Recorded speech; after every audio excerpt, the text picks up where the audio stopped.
Let me introduce you to El Niño and La Niña. Do you know them? Do you know what the phenomenon of El Niño and La Niña are? Yes, I think they're storms that occur in tropical areas, mostly in South America and Mexico.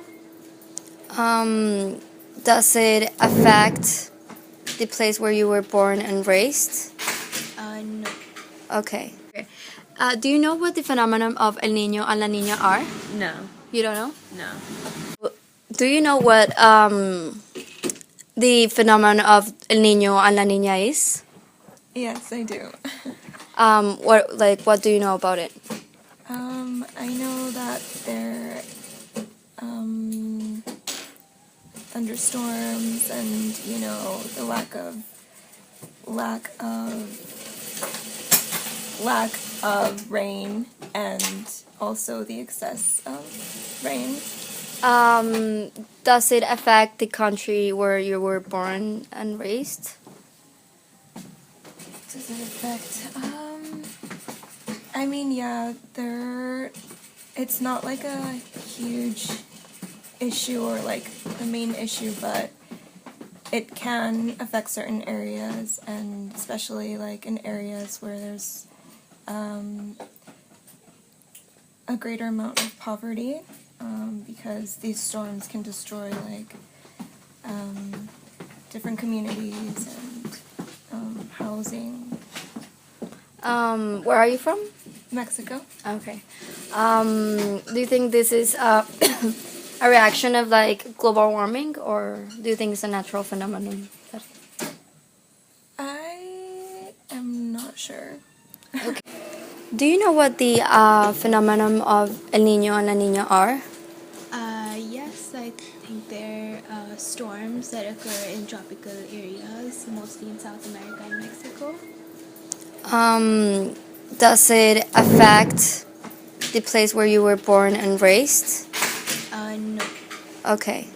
Do you think El Niño and La Niña are a consequence of global warming, or it's just like a natural phenomenon? I think they're a natural phenomenon. Okay, thank you. The Niño and La Niña phenomenons are? Yes, I do. What are they? So these phenomenons are when you have different places where the equator is, above the equator, below it, close to the equator, where you get dry seasons, but you also get really wet seasons. So you either go through this drought where nothing's working, things are dying, and then you also have these seasons where it's just floods everywhere, and you don't really know what to do about it. Does it affect the place where you were born and raised? Like, is it like a problem where you are from?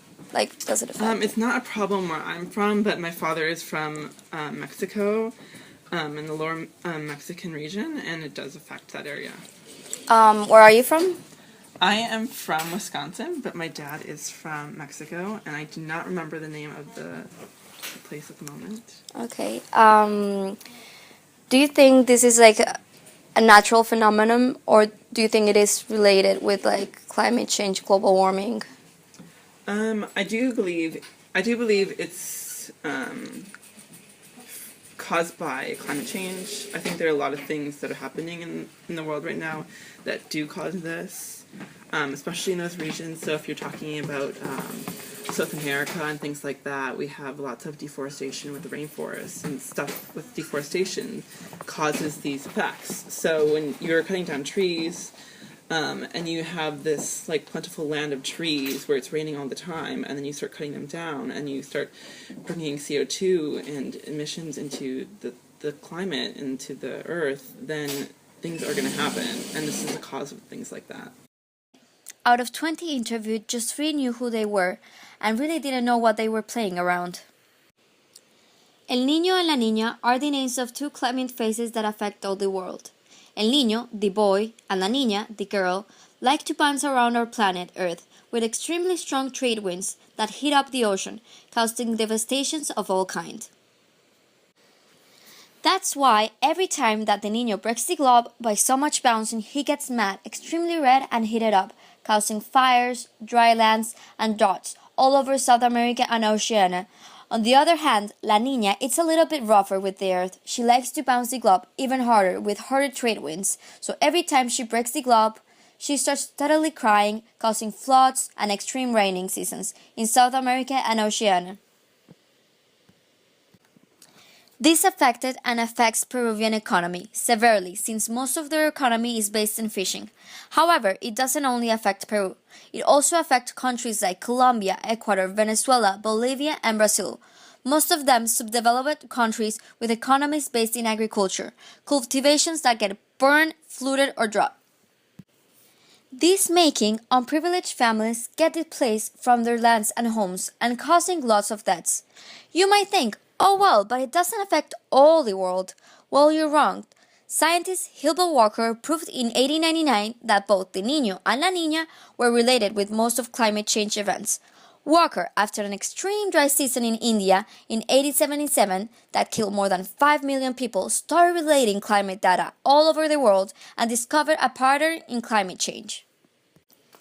This pattern was directly related with the atmospheric pressure, trade winds in the Pacific Ocean. In other words, El Niño and La Niña. Yes, hard to believe, but the Niño and La Niña bounce our globe and affect us all.